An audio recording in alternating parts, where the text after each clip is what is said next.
todo support na support. Ito pa rin ay isang roamer na may setup na naglalayo ng sumuport. Yes! So ngayon tayo ay magkakaalaman lang naman muli kung ano na nga ba ang magiging katapusan o simula ng panibagong laban sa pagitan ng TNZ4 and Onyx as we start off game number 2 ng talagang medyo may similarities pa dun sa naunang laban in terms of compositions. Oo nga similarities in terms of balance. Medyo balanced out nga talaga. Kayang pumalag sa early, mid, and even the late game ang dalawang koponan. Pero again, we can congratulate the NCC4 dahil na-secure na nga nila ang kanilang playoff spot for Season 2 at muntika na doon ni Kekit at mahuli siya. Ang muro Ang bilis pa naman ng isang Franco na naka-wilderness blessing at agility. Parang pwede mong i-less than ilang segundo lang yung kanyang paglipat from bot to mid lane and top to mid lane, vice versa, kung saan man niya gusto magpunta. At ko-confirm lang natin, tama. Ganun nga ang kanyang naging emblem combination. Ang bilis-bilis kasing gumalaw at mag-rotate. Kaya naman si QREM, kinakailangan ding maghanap daw ng sagot. Medyo masakit ka agad dito yung TNCC4 Muntik na nilang maisaan si Boyson. Pero okay lang daw, makaka-out din naman. And in 30 seconds, lalabas na yung turtle. Kaya naman ang bibigayan na. Nag-aambahan na yung dalawang jungler dun sa taas, o Brigida? Nagkakitaan eh. Parang sabi, okay, gusto mo palang magkakitaan sa early game ha? At pumasok agad si Der to take that kill. Wala na agad. Wala pang 2 minutes na patumba si Nasty Wayne. Delikado to kasi although nag-retribution nga dito si James Punks para mas slow itong si Nasty Wayne, sobrang importante ng level when it comes to the junglers. Kasi dyan nakaasa yung mga retribution nyo eh. Pero eto na nga, may sagot na nga ang TNCZ4. That's gonna be a first kill on to Boyson. At sakto, nandiyan na yung turtle. Pwedeng mag-contest sa TNC. Parehong matimbang eh. Isang kill onto the gold laner, isang kill onto the jungle. Sino ba ang mas makakalamang sa turtle? Yan, magkakaalaman. Still TNZ4 getting that turtle. Pinasadahan lang naman ni Nasty Wayne. Pinasadahan nga lang. So this time, sigurado ka na kung sinong nanalo sa clash na yun. 1 kill plus turtle for TNC. Onyx, isang kill lang. Kaya naman, beautiful trade para sa TNCC4. Ngayon mas malinaw kasi kita mo na rin in terms of yung sino may hawak ng gold lead. Although, just a 600 gold lead na hawak-hawak ng TNZ4. Kanina nakita natin gano'n nila kabilis kino-convert yung mga ganitong bagay at hindi malabong gawin nila ulit this time around as we're seeing the rotation! Hindi nakatakas doon si Curem ha. Ang ganda ng prediksi dito ni Kekidot. Pero dahil di nila nakuha yung turtle, wala pang level 4 itong Franco. Kaya naman di nila nakain si Curem doon. Kamuntikan pero natakasan. At hindi nahayaan nun at least for Onyx Arsenals na ma-convert ng TNZ4, no? Yung kalamangan meron na sila at makakuha ng objective pa. So kahit paano win-win pa rin, pero tingnan mo! Yan naman, gusto nilang kunin si Vin. Sabi nila kung hindi namin nakuha si Curem, di mas kunin namin yung importanteng tao sa inyo, which is yung mid laner nyo. Vin will go down. Wala nang kukopya-kopya. Pero dito naman sa itaas, meron ding hinuling isa. Si Der makakatakas pa ba? Kasi dala-dalawa. Yung talagang siguro na hindi na siya makakaalis doon sa tali, doon sa tanikala. Tatlong makulit yung naglaban sa taas. Hindi ka talaga makakatakas doon, Der. And TNCZ4, for some reason, kahit anong initiation sa ginagawa ng Onyx, parati silang may sagot. Tignan mo ito, 4-man rotation for Arsenals dito sa bottom lane, trying to get the gold plating. Pero hindi nila matutuloy yun. And now this time, TNCZ4, willing mag-trade out. Sige, doon naman kami sa taas. Yun yung kukunin namin. All TNCZ4 has to do kasi, especially with Kuro as their gold laner, is to make sure na kung magkakaroon man ng mirror plays, ay maki-clear lang agad yung minion wave. And yun na isang bagay na kayang-kayang gawin ng isang Beatrix using either just the Bennett's Rage or the Pinidirus Passion. Kasi mabilis ng sobra talaga yung wave clear niya. Ito yung isa sa mga parts mo na hindi naman totally nagalaw for this patch. So, yung capability niya na mag-wave clear, it stays the same. Pero siguro dun sa Wesker, dun may onting iba. Pero na yun. Medyo naiipit dito si Micro Ayan, natot na nga ni James Fox leader. Penalty zone naman. Pero on the other hand, Kekidot din rin naman naipit ng TNCZ4. At nakatakas pa nga doon si Micro, Brigida. Na-distract ni Micro ng sobra. Tapos nabuhay pa siya. Ngayon, katulong na niya yung ibang mga miyembrong kumuha ng uncontested turtle. Pero dun sa ibaba, siguro merong nagawa. Solo kill sa baba. Nakakill sila sa gitna. 4-man rotation for TNCZ4 plus the turtle. Talaga namang panalo na sila sa clash na yon at wala pa rin ni isang trade. ang Onyx Arsenals. Kung kanina nga sobrang sure or sigurado yung Onyx yung gusto nilang gawin ay onto the bottom lane. Hindi na natin nakikita yung pagiging successful nun kasi nalamangan na ni Kuro yung kanyang counterpart by twice the gold na hawak-hawak ni Boyson. Kung nakita natin kanina, that's 4K na hawak-hawak ni Kuro kontra sa isang Irithel ni Boyson na halos 2K pa lang yung hawak niya. Ang hirap talaga pag twice nagagawa ito, katulad ng pagkaan ni Keketot dito. On to Kyurem. Onyx Arsenals nakakahanap na unti-unti ng pagbabawi.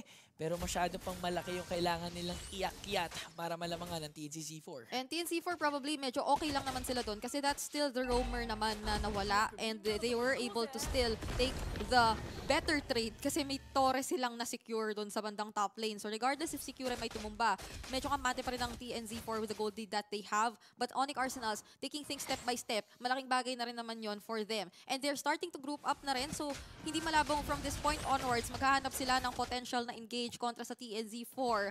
Although we're not so sure kung paano engage ba ang mangyayari kasi hiwa-hiwalay ngayon ang mga players nila. Nakaramdam to si Kuro. Umatras ka agad. Alam niyang pwedeng mag-rotate kasi yung Onyx Arsenals doon sa babae.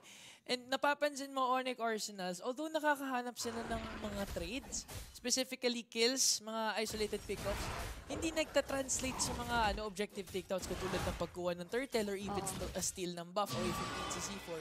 Kaya naman yung kalamangan ng TNC4, hanggat sa hindi nag-o-objective ang Onyx, hindi yan aalis. Mas nakikita natin yung mabilisang conversion from TNZ4. Sila yung mas nagme-make sure na consistently after each and every fight ay meron silang makuhang objective. Pero speaking of fight, wala pa rin naman sinisipa ng si Micro. Penalty zone in. Kumain naman dito si Keketot. Pero si Kyurem nahabol. Si Boyson from the backline. And now TNZ4 dire-diretso pa rin. Keketot ang next target. That's 2 members down for Onyx Arsenals. Setting themselves up to take this turtle. Pati na rin yung mid lane ha. Sobrang nagkasundo doon siguro tsaka etong si Micro. Kasi kahit na alanganin na yung posisyon doon ni Micro at ginamitan siya ng Bloody Hunt right under the turret, Kuro made sure na hindi siya mamamatay doon sa mga turret shots kasi pinatumba agad niya yung Torre before eventually proceeding into the continuation ng ating naging team fight. At napakalaking panalo na naman noon para sa TNZ4 na ngayon ay kumakatok na sa second tier turrets lang naman sa bandang bottom side ng Onyx Arsenals. So they are the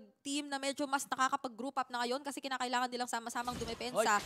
Ang taas na nung kalamangan ng TNZ4. Nakaapak na sila sa halos 5K na gold lead sa kamay nila. And apart from Micro and Kuro's chemistry, yung guts din talaga ni Kyurem na, teka, nakakawala si Boyson, 1 hit na lang yan. Flicker in na ako, Way of the Dragon. Secures the kill, naka-out pa. TNC4 talaga namang in sync. Yeah. Bawat galaw nila. And as you said kanina, bawat play na ginagawa ng TNC4, nagta-translate to takedowns ng Torre, ng pag-steal ng buffs. Kaya naman palaki na palaki yung lead ng TNC. Ngayon sobrang linaw sa atin ng nagiging sitwasyon at kung gaano ba ito kahirap nga para sa Onyx Arsenals dahil nakaabang na naman ang TNZ4. Pero masyadong masakit yung ginagawa ngayon ni Kuro. Nakakapag-free hit siya.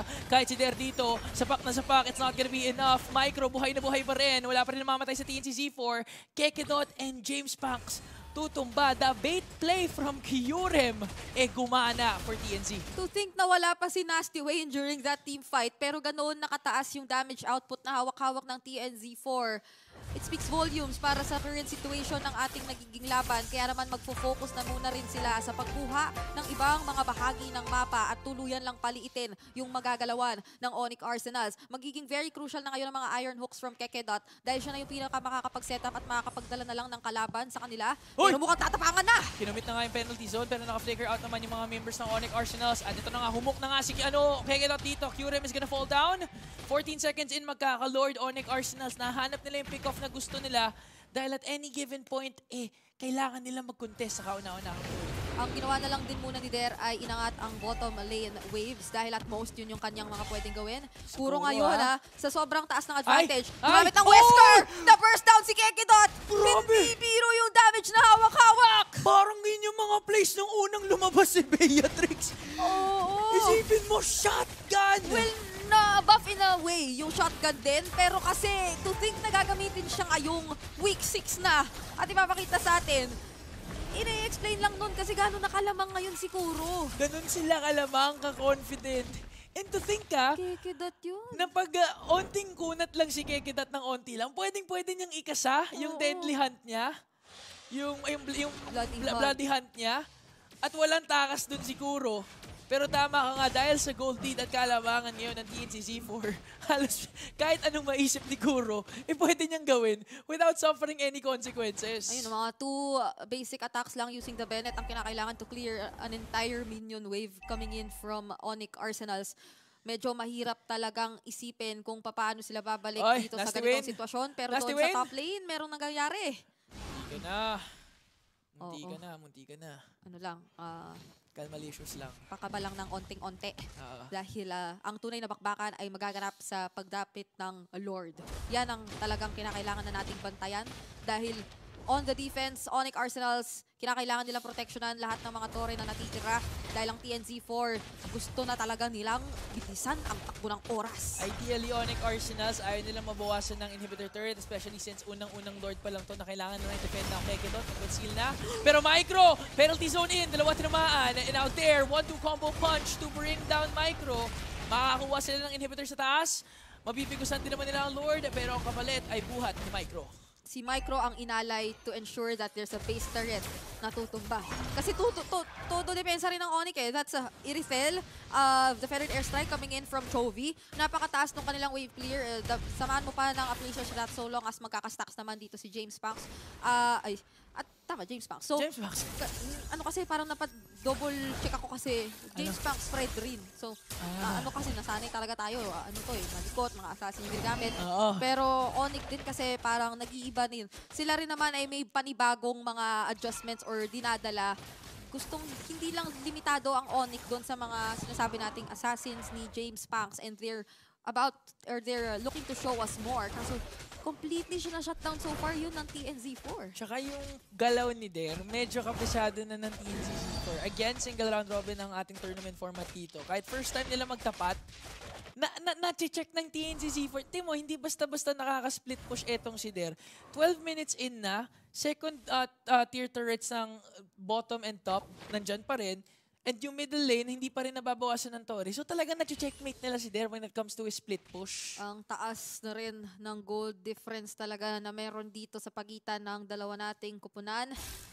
Nakikita nating yung actually halos lock item na builds dito, especially ni Kuro and Beatrix. So napakalaking threat na talaga nito for the side of Onyx. Etong upcoming na Lord fight, kung magkaka-fight man, dahil iba yata ang inaabangan nila Chovy at nila Kekidot. Sisimulan na yata ng TNZ4 etong Lord na ito. Samantalang pakiramdaman nila. Ibaburst na ata nila kaagad kasi si Kyurem wala pa nga nakikita apart from James Punks. Pwede lang mag-Way of the Dragon. I-zone out to. At yun na nga, nag-flicker in na. Nasipa na nga si James Punks at pinaula na nga ng mga ulti. Pero etong si Kekidot, nakakuha naman ng Bloody Hunt onto Kuro, kaya naman mapapaliw siya ngayon. And now, TNC Z4, tuloy-tuloy pa rin pagsizone. Hindi na tuloy yung Lord nila. At nakakaisa pa nga doon si Der. It's gonna be onto Kuro. Onyx Arsenals, this may be a go signal for them to contest for this Lord. Kahit hindi Lord, kahit Clash lang, ituloy niya dahil si Boyson medyo sumasakit na rin. Napa-aray doon si Nasty Wayne, napaparicall dito si Vin, pero alam ni Der na may nagtatago doon, kaya naman kiniklear out niya ang mga brushes dito. TNC Z4, lalayo. Onyx Arsenals had their eyes set on Kuro. Kinakailangan daw talagang ma-shutdown nung Beatrix ng TNZ4. And once nag-commit doon si Kekidot ng kanyang Bloody Hunt, nag-make sure dito si Dere na makaka-follow up siya kung hindi man umabot yung ibang skills ng iba pa nilang mga kasama. At napaganda nun ng sobra yung takbo ng laro na ito para sa side ng Onyx Arsenals. Medyo bumabalik na sila paunti-unti. Nawala ng isang beses si Kuro, pero it's still will boil down kung paano nila ipo-pull off etong paparating na Lord Dance kasi lahat ng mga players natin magbabalik lang ulit. Der, mapaparicall dito. Hindi na niya itutuloy yung split push sa taas. Alam niyang kailangan niya sumama sa potentially last clash na pwede mag-ensue dito sa game number 2. Kaya naman, tignan mo yung pwesto ni Chovy tsaka ni Kekidot. Naghihintay lang yan ng isang player from TNC Z4 na mag-overextend at i-burst down nila kaagad yan. Ito yung hindi mo mahanap na posisyon eh. Kahit na, wala pa namang Magic Sentry ngayon ng TNZ4. Wala pang pailaw. So, di talaga nila malalaman or wala silang kaagapay sa pag-alam. and wala or limitado lang ang kanilang check bush potential. So, Nako. sisimula na nga yung Lord! Nag-go na nga yung TNC Z4 doon, catching Onyx Arsenals off guard. Kaya naman James Pax mawawala na din. And now si Kekidot, may kain dito. It's gonna be on to Kuro. Pati naman si Chovy nakapag-free hit with the Feather Airstrike dito. Dalawang members ng TNC Z4 ay nawala na. Pero nasa kanila ang Lord, Onyx Arsenals. Worth it ba yung trade na yun? Medyo delikado kasi ito yung go signal ng Onyx na dire-diretsuhin at i-maximize yung espasyong na-secure nila to actually get as much turrets as they can. At mukhang ititigil na lang nila kapag umabot na nga rin sila sa base dito or sa base turrets ng TNZ4 pero magsuspawn na rin naman agad dito yung ating Lord. At napakaganda nung pagkaka-timing ng pasok doon nila Kikidot at nila Chovy. Nakita man ni Kuro na may paparating na, may nakakonceal na Franco, hindi totally naiwasan yung Iron Hook eh. Parang tinuloy lang niya yung lakad. Parang may mind games kasi pagka tinuloy mo, iisipin mo kasi ipe-predict ng Franco sa ibang direksyon pero hindi eh. Yun yung iisipin mo kung ipe-predict or kung gagawin niya yung obvious which is ihok kung nasaan ka. Yung ginawa ni Kekidot, talagang pinaglaruan niya yung utak ni Kuro, nakuha niya. And this is the second time actually na precise yung targeting ni Kekidot ha. 2 times na niyang nahuli si Kuro and 2 times niya natanggal si Kuro sa equation during a crucial clash. Kapag ka nahuli pa naman ni Kuro yan, ay ni Kekidot yan, with the focusing mark na hawak-hawak niya, it's nearly going to be a sure kill for just anyone na mahuli with the amount of burst na hawak nila. Kasi at this point, meron ka na rin i-expect na burst from Boyson eh. Kasi sumasakit na rin siya on the Iritel. So isang first and second skill combo lang yan, eh pwede na rin makakalahati ng buhay ng mga squishy heroes na mahuhuli rito ng side ng Onyx Arsenals. Oh! So now, it's TNZ4 na medyo pumuposisyon sa iba-ibang mga bahagi ng ating mapa. Nakikita mo kung nasan si Curem and Kuro ngayon. At nagtatago na lang talaga lahat ng mga players. Akala mo kung titignan mo yung minimap, parang tore yung 5 member ng TNC. Hindi talaga gumagalaw. Nasa mga strategic brushes sila, waiting for a crucial pick-off bago sila mag-engage. Kasi napapansin ng TNC Z4, medyo nakakapalag na yung Onyx Arsenals eh, especially yung mga plays na ginagawa ni Kekidot and even si Dare. Kaya this time, para sure na manalo sila or magkaroon sila ng certain advantage, kailangan nila mag-1. Or, TNC Z4, pwede sila mag-go for the split push. Pwede. Kasi parang, hindi naman sa aware, pero sobrang layo ng mga posisyon nila sa isa't isa. Nagkakaroon na talaga rito ng malupitang pakiramdaman sa pagitan ng dalawang teams. Nagtataka na yung Onyx. Oo. Teka, ba't parang hindi namin sila nakikita? 30 seconds magsaspawn yung Lord, pero ba't wala pa rin yung TNC Z4 dito? At yan yung ating instant replay ng recent nating nakitang Lord Clash. Ayun o! Tamang-tama talaga yung pagkakatama ng Iron Hook. At hindi na yun naiwasan totally ni Kuro. Sinunod pa si Curem dahil may attempts si Curem doon na kahit pa paano isagipin pa yung buhay ng kanilang gold laner eh. Pero it was something na hindi na nga din nangyari. 5 seconds before the next Lord. 18-minute Lord na to. Ang ganda ng galaw ng TNC Z4. Yung moment na i-check ng Onyx Arsenals kung saan nagtatago yung TNC, umangat na sila. Kaya nung ginamit yung yung Magic Sentry, wala na silang nakita doon. Nagulat sila. Yung TNC Z4 nasa Lord Pit na kaagad. Nag-transition na pala. Tinuloy na nila yung alam nilang major objective na kinakailangang posisyonan para dito sa ating laban. Nangangalahati na ang buhay ni Lord. 24,000 na lang. 20 na. May conceal na naman ginagawa si Kekidot. Kekidot dito. Sino ang kanyang makukuha? And it's gonna be Kuro. Pero makakatakas din naman si Kuro dito. Mapabop yung Emertati dito ni Micro. And now Boyson ang unang tutumba. Isama mo pa si Chovy. Dalawang members ng Onyx Arsenals ang nawala. And now TNC Z4. Parang ayaw nila kunin yung Lord. Dahil ang target nila ang remaining members ng Onyx Arsenals. Pero tignan mo kung nasaan yung si Dare. Tutuloy pa niya yung mid lane, mukhang magre-recall na dahil tuloy-tuloy pag-aarangkada ng TNC Z4 dito. Dare is the only member left at meron pang ang minions ang TNC. Kinakailangan madepensa niya ito pero paano yun gagawin sa sobrang sakit na lineup at damage na hawak ng TNZ4? TNC Z4 secures the 3rd seed and sweeps Onyx Arsenals.